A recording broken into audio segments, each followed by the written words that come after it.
జగదాత్రికి మరో అవకాశం ఇచ్చిన కౌశికి, కేదార్ని షూట్ చేసిన యువరాజ్. హాయ్ అండి, వెల్కమ్ టు అవర్ ఛానల్. ఈరోజు వీడియోలో ఏం జరుగుతుందో తెలుసుకోవాలి అంటే పూర్తిగా స్కిప్ చేయకుండా వినండి. మన ఛానల్ లైక్ చేసి సబ్స్క్రైబ్ చేసి పక్కనే ఉన్న గంట సింబల్ నొక్కండి. అలా చేసినట్లయితే మన రివ్యూ అందరికన్నా ముందుగా మీరే తెలుసుకోవచ్చు. జగదాత్రి కేదార్లు అయితే ఇంటికి రాగానే ఇంట్లో అడుగు పెట్టడానికి వీల్లేదు మీరు అని అయితే అంటూ ఉంటారు. కమలాకర్ బాబాయిని చంపబోయింది సరిపోలేదా, మళ్ళీ ఏ ముఖం పెట్టుకొని ఇంట్లోకి తిరిగి వస్తున్నారు అని అయితే అంటూ ఉంటారు. ఇక జగదాత్రి కేదార్ ఇద్దరూ కూడా ఇంట్లోకి అడుగు పెట్టకుండా అక్కడే ఆగిపోయి కౌశికి వైపు చూస్తూ, వదిన మాకు ఒక అవకాశం ఇవ్వండి అని అయితే అడుగుతూ ఉంటారు. మేము ఎలాంటి తప్పు చేయలేదని నిరూపించుకోవటానికి మాకు ఒక్క అవకాశం ఇవ్వండి వదిన అని అయితే కౌశికిని అడుగుతూ ఉంటుంది.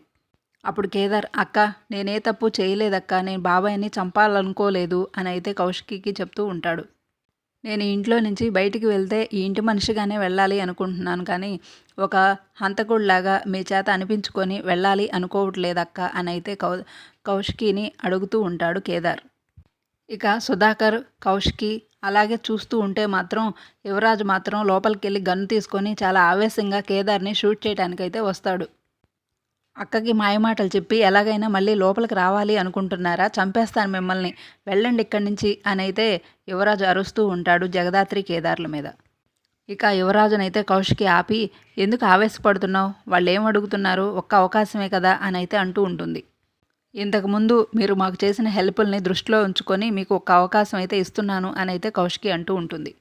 సరే మీకు 24 గంటల టైం అయితే ఇస్తున్నాను, ఆ టైంలోగా అసలు ఈ మర్డర్ ప్లాన్ చేసింది ఎవరో కనుక్కొని మాకు చెప్పాలి అని అయితే కౌశికి అంటూ ఉంటుంది. ఇక అలా అవకాశం ఇవ్వడంతో జగదాత్రి కేదార్లు అయితే థ్యాంక్ యూ చెప్తారు కౌశికి. ఇక జగదాత్రి కేదార్లు ఇద్దరూ ఇంట్లోపలికి అడుగు పెడతారు. ఇక అదంతా చూస్తున్న వైజయంతి, నిషిక మాత్రం రగిలిపోతూ ఉంటారు. ఇక యువరాజు, నిషిక మాత్రం ఇలా అనుకుంటూ ఉంటారు, ఎన్నిసార్లు వాళ్ళకి అవకాశాలు ఇవ్వటం, జగదాత్రి కేదార్ ఎన్నోసార్లు అవకాశాలు అడిగారు అని అయితే అనుకుంటూ ఉంటారు. ఇక అప్పుడు వైజయంతి యువరాజు వాళ్ళ దగ్గరికి వచ్చి, రే అబ్బోడా, ఇన్ని రోజులు అవకాశాలు ఇస్తే ఏం చేయగలిగారు వాళ్ళు ఇప్పుడు చేయటానికి, ఈ ఒక్క అవకాశమే కదా, ఏం కాదులే అని అయితే వాళ్ళకి సర్ది చెప్తూ ఉంటుంది. అప్పుడు యువరాజు, అమ్మ వాళ్ళని తక్కువ అంచనా వేయకూడదు అని అయితే చెప్తూ ఉంటాడు. వాళ్ళు ఈ ఒక్కరోజు గడువు లోపల సాక్ష్యాలు కానీ తీసుకొస్తే నేను ఈ కంపెనీకి సీఈఓ అవ్వలేను కదా అని అయితే యువరాజు బాధపడుతూ ఉంటాడు. రే అబ్బోడా, నువ్వేం బాధపడకు, నీకు ఈ అమ్మ ఉంది కదా అని అయితే వైజయంతి చెప్తూ ఉంటుంది. నాకు తెలిసిన వాళ్ళు ఉన్నారు, వాళ్ళతో చెప్పి మన పనులన్నీ జరిగేలా చేస్తాను అని అయితే అంటూ ఉంటుంది. ఇక పక్కకు వచ్చి యువరాజు వాళ్ళ దగ్గర నుంచి ఫోన్ అయితే చేస్తుంది మేనన్కి. వైజయంతి మేనన్కి ఇలా చెప్తూ ఉంటుంది, నువ్వు నాకు ఒక హెల్ప్ చేయాలి అని అయితే అడుగుతూ ఉంటుంది. ఏంటది అని మేనన్ అడుగుతూ ఉంటాడు. జగదాత్రి కేదార్ల మీద నా మరిదిని చంపబోయినట్లు ఒక నిరూపణ అయితే వచ్చింది, దాన్ని నువ్వు నిజం చేయాలి అని అయితే అడుగుతూ ఉంటుంది. కుదిరితే ఆ జగదాత్రి కేదార్ని లేపేసేయి.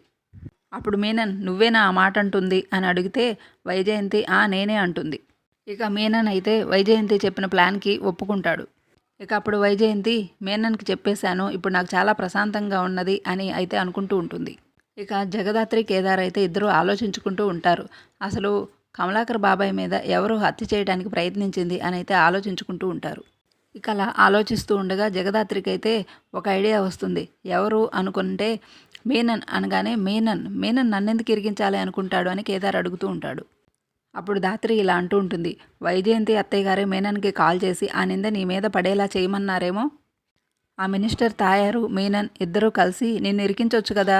అప్పుడు కేదార్, అవును దాత్రి, నువ్వు చెప్తుంటే నాకు నిజమే అనిపిస్తుంది అని ఇద్దరు ఇక జగదాత్రి కేదార్ అయితే జేడీ కేడీలుగా మారుతారు. ఇక జేడీగా మారిన జగదాత్రి అయితే పోలీస్ ఇన్స్పెక్టర్ హరికి కాల్ చేసి, ఆ నైఫ్ ఫింగర్ ప్రింట్స్ మిమ్మల్ని కనుక్కోమని చెప్పాక ఏమైనాయి, వచ్చినాయి ఆ రిపోర్ట్స్ అని అయితే అడగగానే అప్పుడు హరి ఇలా చెప్తూ ఉంటాడు, వచ్చినాయి మేడం, దాని మీద 2 ఫింగర్ ప్రింట్స్ ఉన్నాయి, ఒకళ్ళవేమో కేదార్వి, ఇంకొకళ్ళు ఎవరో తెలియట్లేదు అని అయితే చెప్తూ ఉంటాడు. అప్పుడు జేడీ, ఇంకా మీరు చేయవలసిన పనులు చాలా ఉన్నాయి, ఫస్ట్ మీరు చేయవలసిన పని రాజ్మహల్కి వెళ్ళి మీరు సీజ్ చేసిన ఆ రాజ్మహల్ దగ్గరికి వెళ్ళి డైరీ మీద ఫింగర్ ప్రింట్స్ కూడా తీసుకోండి అని అయితే జేడీ చెప్తూ ఉంటుంది. జగదాత్రి అయితే హరితో కాల్లో ఇలా మాట్లాడుతూ ఉంటుంది. దాత్రి హరికి వార్నింగ్ ఇస్తూ, ఆ ఫింగర్ ప్రింట్స్ 2 మ్యాచ్ అయితే మనకి నేరస్తుడు ఎవరో కన్ఫామ్ అవుతుంది, అలా కాకుండా నువ్వు వాటిని మార్చి సాక్ష్యాలని తారుమారు చేసావంటే నువ్వు జైల్లో కూర్చోవాల్సి వస్తుంది అని అయితే వార్నింగ్ ఇస్తూ ఉంటుంది హరికి. అలా జేడీ అయితే వార్నింగ్ ఇచ్చి కాల్ కట్ చేస్తుంది. అలా కాల్ కట్ చేయగానే హరి వామ్మో జేడీ అంటే ఏమో అనుకున్నా, జేడీ అంటే ఆడపులే అని భయపడుతూ ఉంటాడు. ఇక జగదాత్రి కేదార్లు అయితే జేడీ కేడీలుగా మారి అక్కడి నుంచి అయితే పోలీస్ స్టేషన్కి బయలుదేరతారు. ఇక అక్కడికి వెళ్ళి హరి ఇచ్చిన ఫోరెన్సిక్ ల్యాబ్ రిపోర్ట్ అయితే పరిశీలిస్తూ ఉంటారు. ఇక ఫింగర్ ప్రింట్స్ మ్యాచ్ అయ్యాయి, నీకు ఫేక్ తాతగా వచ్చిన వ్యక్తే కమలాకర్ బాబాయ్ని హత్య చేశాడు అని అయితే ఇద్దరు మాట్లాడుకుంటూ ఉంటారు. మనం ఈ విషయాన్ని సాక్ష్యాలు ఇంకా గట్టిగా బలంగా తీసుకురావాలి, అలా తీసుకురావాలి అంటే అసలు ఆ ఫేక్ తాతయ్య ఎక్కడున్నాడో మనం ముందుగా కనిపెట్టాలి అని అయితే ఇద్దరు అనుకుంటూ ఉంటారు. మీనన్ ఖచ్చితంగా అతన్ని ఏదో ఒక సేఫ్ ప్లేస్లో అయితే దాచిపెట్టి ఉంటాడు. ఎక్కడ దాచిపెట్టాడో ఖచ్చితంగా తెలుసుకోవాలి అని అయితే జగదాత్రి కేదార్ ఇద్దరు అనుకుంటూ ఉంటారు. ఇక జేడీ అయితే హరి నుంచి నిజం రాబట్టడానికి రమ్యకి సైగ చేసి ఒక ప్లాన్ అయితే వేసి అమలు చేయడానికి రమ్యతో కలిసి ప్లాన్ చేస్తుంది. ఇక జేడీ అయితే కాల్ వచ్చినట్టు యాక్ట్ చేస్తూ, ఏంటి కేదార్ వాళ్ళ ఫేక్ తాతయ్య మీరు పట్టుకున్నారా, అయితే ఇప్పుడే మేము బయలుదేరుతున్నాం అని అయితే చెప్తూ ఉంటుంది. ఇక అక్కడి నుంచి అయితే జేడీ కేడీ బయలుదేరుతారు. ఇదంతా విన్న హరి అయితే ఏంటి అప్పుడే వాళ్ళు ఎక్కడున్నారో తెలిసిపోయిందా అని అయితే కంగారు పడుతూ ఉంటాడు. మీనన్ బాయ్ నేను చాలా జాగ్రత్తగా ఉంటానని చెప్పాడు, ఇంత ఈజీగా ఫేక్ తాతయ్యని వదిలేశాడా అని అయితే హరి అనుకుంటూ ఉంటాడు. ఇక హరి అయితే వెంటనే మీనన్కి కాల్ చేస్తాడు. ఇక జేడీ హరి ఫోన్ని ట్రాప్ చేస్తుందన్నమాట. ఇక అప్పుడు జేడీ నువ్వు మమ్మల్ని వాడుకోవాలనుకున్నావు, ఇప్పుడు నిన్ను వాడుకొనే ఆ ఫేక్ తాతయ్యని పట్టుకోబోతున్నావు అని అయితే జేడీ అనుకుంటూ ఉంటుంది. ఇక అలా హరికి అయితే ఒక పెద్ద ట్విస్ట్ ఇచ్చి అక్కడి నుంచి బయలుదేరుతారు జేడీ కేడీ. ఇక జేడీ కేడీలుగా మీనన్ ఉన్న డెన్కి అయితే వెళ్తారు. మీనన్ దగ్గర మీనన్ మనుషులు చాలామంది ఉంటారు. ఒక రూమ్లో అయితే కేదార్ వాళ్ళ తాతయ్యగా వచ్చిన వ్యక్తిని అయితే పెడతాడు.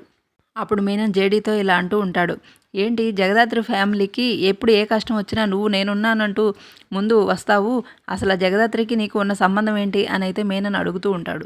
తను అసలు నీకేమవుతుంది, నీ అక్క నీ చెల్లె లేకపోతే మీ రిలేటివ్సా, అసలు ఏంటి మీ ఇద్దరి మధ్య ఉన్న రిలేషన్షిప్ ఏంటి అని అయితే అడుగుతూ ఉంటాడు. అప్పుడు జేడీ అయితే ఇలా అంటూ ఉంటుంది, న్యాయాన్ని కాపాడటానికి రిలేషన్షిప్పే అవసరం లేదు, దమ్ము ధైర్యం ఉంటే చాలు అని అయితే అంటూ ఉంటుంది. ఇక అప్పుడు జేడీ అయితే మీనన్కు వార్నింగ్ ఇస్తూ ఉంటుంది, నేను ఈరోజు చంపకుండా వదిలిపెట్టను అనగానే, అబ్బో నువ్వా నన్ను చంపేది, ముందైతే సాక్ష్యాన్ని తీసుకువెళ్ళు చూద్దాం అని అయితే ఛాలెంజ్ చేస్తూ ఉంటాడు మీనన్. ఇక మీనన్ చుట్టుపక్కల ఉన్న మనుషులని రౌడీలను అయితే జగదాత్రి మీదకు పంపిస్తాడు. ఇక జగదాత్రి వాళ్ళందరినీ కొడుతుంది. ఇక మీనన్ అయితే ఒక ప్లాన్ వేసుకొని అసలు జగదాత్రికి జేడీకి ఉన్న రిలేషన్షిప్ తెలుసుకోవడానికి ఇక జేడీ అసలు ఎవరో కనిపెట్టాలి అని చెప్పి ఒక పెప్పర్ స్ప్రే అయితే యూజ్ చేస్తాడు. అలా యూజ్ చేస్తే దగ్గు వస్తుంది కాబట్టి అప్పుడు జేడీ ముఖానికి ఉన్న మాస్క్ తీస్తుందని తన ప్లాన్. ఇక అలా జేడీ మాస్క్ తీయగానే మీనన్ అయితే ఏంటి జగదాత్రి ఇక్కడికి వచ్చింది అంటే నేను జేడీ అని ఎన్నాళ్ళ నుంచి అనుకుంటుంది, జగదాత్రి ఇద్దరు ఒకటేనా అని అయితే ఆశ్చర్యపోతూ ఉంటాడు మీనన్. ఇక మీనన్ను కూడా కొట్టి అక్కడున్న సాక్ష్యాన్ని కేదార్ వాళ్ళ తాతయ్యగా వచ్చిన అతన్ని అయితే తీసుకొని వెళ్తారు. ఇక అతన్ని తీసుకువెళ్ళి పోలీస్ స్టేషన్లో పడేసి మీరు కొట్టాల్సింది ఇతన్ని అని అయితే అంటూ ఉంటారు. ఇక అప్పుడు హరి అయితే ఎందుకురా చంపే ప్రయత్నం చేశావు అని అయితే ఆ ఫేక్ తాతయ్యని అయితే తెగ కొడుతూ ఉంటాడు. ఇక అప్పుడు జేడీ అయితే అతనికి వచ్చి గన్ను గురిపెట్టి అసలు నువ్వు ఇలా ఎందుకు చేశావు అని అయితే అడుగుతూ ఉంటుంది. నేను ఇలా ఎందుకు చేశాను అంటే మీనన్ బాయ్ నాకు డబ్బులు ఇచ్చి చేయమన్నాడు, నేను అందుకే చేశాను అని అయితే అతను చెప్తూ ఉంటాడు. ఇక అతన్ని అలా గన్ను గురిపెట్టి బెదిరిస్తూ ఉంటే ఇక అతని దగ్గర ఉన్న సాక్ష్యాన్ని అయితే కమలాకర్ని చంపబోయిన సాక్ష్యాన్ని అయితే వీడియోగా తీస్తారు. ఆ వీడియోని కౌశికి పంపిస్తారు. ఇక ఆ వీడియో చూడగానే కౌశికి అయితే షాక్ అవుతుంది. నేను ఇన్ని రోజుల నుంచి ఎంతగానో నమ్ముతున్న ఈ కేదార్ జగదాత్రిల్ని అనవసరంగా అనుమానించాను అని అయితే బాధపడుతూ ఉంటుంది. ఇక జగదాత్రి కేదార్ అయితే ఇంటికి చేరుకోగానే సుధాకర్ నువ్వు నిర్దోషమైనా కూడా నిన్ను అనవసరంగా అపార్థం చేసుకున్నావు అని అయితే బాధపడుతూ ఉంటే జగదాత్రి వద్దు మామయ్య గారు మీరు బాధపడాల్సిన అవసరం లేదు అని అయితే చెప్తూ ఉంటుంది. మేము మీ నుంచి కోరుకునేది సింపతి కాదు, ఈ ఇంటి వారసుడని మీరు ఒప్పుకోవటం కావాలి అని అయితే అంటూ ఉంటుంది. మీరు వారసుడిగా అన్నా ఒప్పుకోండి, లేదంటే DNA టెస్ట్ కన్నా ఒప్పుకోండి, ఎందుకంటే మీతో మాటలు పడే ఓపిక అయితే ఇక మాకైతే లేదు. అప్పుడు సుధాకర్ అయితే మాటిస్తున్నానమ్మా DNA టెస్ట్ జరిగేలా చేస్తాను అని అయితే జగదాత్రికి మాటిస్తూ ఉంటాడు. ఇక అప్పుడు వైజయంతి అయితే కొత్త ప్లాన్తో అన్నయ్య వదిన్ని లోపలికి తీసుకెళ్ళమ్మా అని అయితే శ్రీవల్లికి చెప్తూ ఉంటుంది. ఇక అలా సుధాకర్ అయితే DNA టెస్ట్కి ఒప్పుకోవడంతో హ్యాపీగా ఫీల్ అవుతారు జగదాత్రి అండ్ కేదార్. అయితే జగదాత్రి కేదార్లకి ఇద్దరికి మాట ఇస్తూ ఇక డిఎన్ఏ టెస్టు చేయించుకుందాం, అలా వచ్చే వరకు కేదారు నా ఇంటి వారసుడిగా ఈ ఇంట్లోనే ఉంటాడు అని అయితే వాళ్ళిద్దరికీ మాటిస్తూ ఉంటాడు. ఇక తర్వాత అయితే డిఎన్ఏ టెస్ట్ చేయించుకున్నాక రిజల్ట్ రావడంతో ఇక దాంట్లో కేదారే వారసుడని తెలుస్తుంది. ఇక సుధాకర్కి అయితే కేదారు వారసుడిగా ఒప్పుకోవాల్సిన పరిస్థితి అనమాట. ఇక ఆ రిపోర్ట్ చూడగానే ఇద్దరు కౌశికి సుధాకర్ ఇద్దరు ఒకరి ముఖాలు ఒకరు చూసుకుంటూ ఉంటారు. మనం ఎంత సమాజం కోసం ఇతన్ని పక్కన పెట్టినా కూడా ఇప్పుడు ఒప్పుకోవాల్సిన పరిస్థితి అయితే మనకు వచ్చింది. సుహాసినిని నేను ఎంతగానో ప్రేమించాను, కానీ బలవంతంగా వైజయంతిని అయితే తర్వాత పెళ్లి చేసుకోవాల్సి వచ్చింది. ఇన్నాళ్ళు నా పరువు కోసం నేను కన్న కొడుకునే దూరంగా పెట్టాను. ఇక మీదట వాడిని నేను బాధ పెట్టాలి అనుకోవట్లేదు అని అయితే సుధాకర్ గట్టిగా నిర్ణయం తీసుకుంటాడు. ఇక కౌశికి సుధాకర్ ఇద్దరు కూడా నిర్ణయించుకొని ఇంటి వారసుడిగా కేదార్ని చేయాలి అని ఇద్దరు ఒకే అనుకుంటారు. ఇక ఇదంతా చూస్తున్న వైజయంతి, యువరాజ్, నిషిక ఇద్దరు కూడా ఇక రగిలిపోతూ ఉంటారు. ఇక ఈరోజు ఎపిసోడ్ ఇది జరిగింది. రేపటి ఎపిసోడ్ రివ్యూ కోసం మన ఛానల్ తప్పకుండా లైక్ చేసి సబ్స్క్రైబ్ చేసుకోండి.